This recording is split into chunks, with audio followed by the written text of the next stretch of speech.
मैं history teacher Rahul Kumar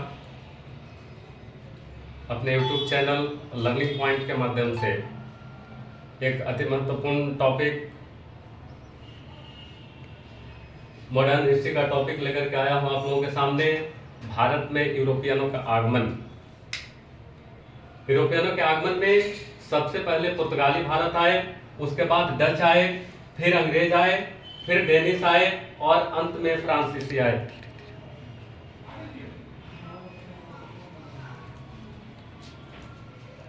ये यूरोपीय लोग भारत आए हैं क्यों, ये सवाल पैदा होता है।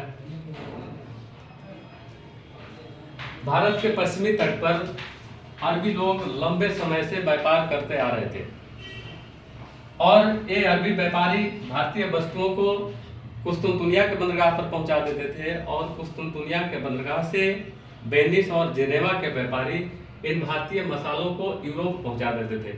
लेकिन जब 1443 में कुस्तुनतुनिया के बंदरगाह पर सेल्जुक तुर्कों का नियंत्रण हो गया, तब ये भारतीय व्यापार बाधित हुआ। तब यूरोपीय लोगों ने भारत आने के लिए वैकल्पिक मार्ग तलाशना शुरू किया और इसी में पुर्तगाली सर्वप्रथम भारत आए। पुर्तगाल का एक साहसी नावक बार्थोलोमेओ डियाज ने भारत आने का प्रयास 1487 ईस्वी में किया, जो केप द गुड होप तक ही पहुंच पाया। उस समय वहां भयंकर तूफान उठा हुआ था, इसलिए उसने केप द गुड होप को तूफानी अंतरिम नाम देकर वापस लौट गया। लेकिन उसके बाद एक पुर्तगाली शासी नाविक वास्को डी गामा 1498 ईस्वी में उत्मासा अंतरित होते हुए भारत के केरल के मलाबार तट पे आया और यहाँ का हिंदू राजा जमोरिन ने उसका स्वागत किया।